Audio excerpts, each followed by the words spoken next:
everybody to the Every Couple of Days show. My name is George Mokoena, and the first thing is, did you like that intro? I love my new intro.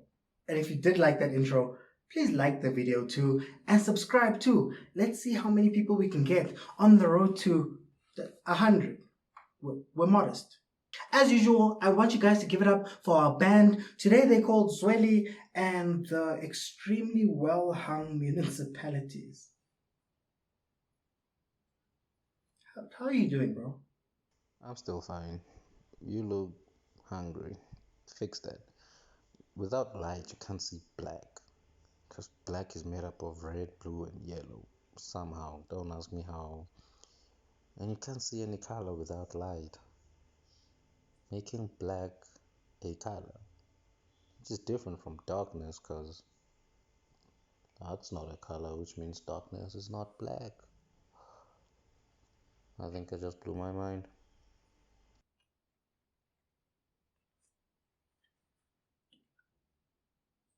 I'd just like to apologize. I'm sorry.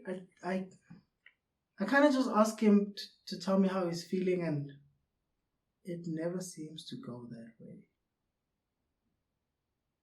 This episode is brought to you by Beyond Petroleum BP Garages, because at 20 Rand a litre, someone's going to have to pick up that slack, and it's not going to be my salary.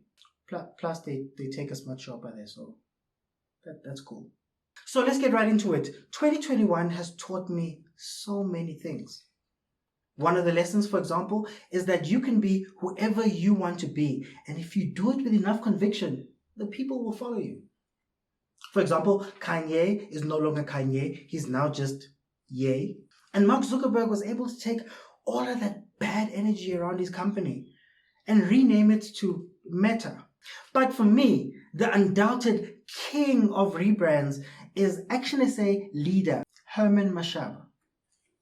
A man who went from black like me, to white like them, to grey enough to look like a viable option as an alternative to the normal parties. Action SA was able to garner 1.8% of the total votes. Why only 1.8%? Well, they only contested 6 municipalities. They actually did pretty good. Not good, the party. They got about 0.6% of the votes. They could have done better if only they'd put their best foot forward. You see what I did there? Another key lesson that I learned this year is sometimes you need to stop lying to yourself. Like, for example, the SA Hip Hop Awards. They have Drake and Kanye nominated with William Lost KRM. Now we all know Drake and Kanye are not going to win, much less attend that. So it's obvious it's going to William Lost KRM. I'll give you another example. In 2011, the DA put forth 3 women. That changed, and it became a black woman leading. Then it became a white woman leading. Then they tried a black man to lead. But I mean, it was obvious that soon enough they were going to default back to their DP roots. Especially seeing as most of their voters were choosing the FF Plus and their white male leader. So what do? You go out and you find yourself a white male leader with an English name to keep your core base happy, but also an Afrikaans name just to pull those voters back. And that's how you get John Steenhuisen, the rightful heir to Tony Leon's throne. John is not a man that's afraid to call out Musi Maimane for utterly destroying the DA. He's also a man who rides that fine line between pandering and condescending to a crowd that he really doesn't care about. Because you are the most important people in a democracy. So the sky is blue. The DA is blue. On the 1st of November, we're going to vote the ANC out. And what did he do for the DA? 20%. That's right, 20% of the vote, baby. What do you mean it's not an improvement? But I thought he was doing well. Maybe he shouldn't have voted so many gates. Oh, we're still alive? We're still alive. On to the big dogs, the ruling party, 27 years not out. But they did dip below 50% for the first time in any election. 47.9 is the number, folks. And no, it's not the average age of an ANC Youth League member. No, it's not the average number of millions lost to the tender scams. 47.9% is 8% down from the last time we did this, and a massive 15% down from the 2011 elections. Even Ramaphosa couldn't save them. Who was the culprit for the ANC losing the 50%?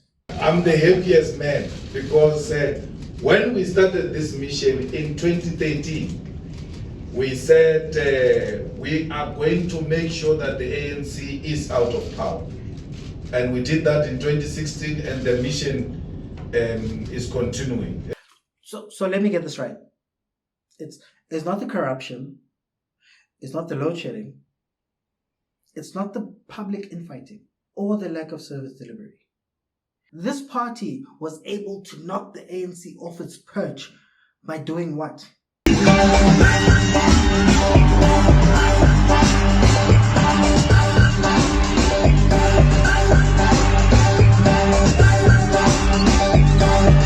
Woo! Julie, yes. I'm shaking really hard right now. All that shaking added 2.3% to what the EFF had done the last time. And they're sitting on a 10.6%. Who knows? Maybe next time, if the IEC allows the parties to campaign for longer, Julius will be able to shake a bit more, and maybe we move to a 15. Maybe this can get me to 1,000 subscribers.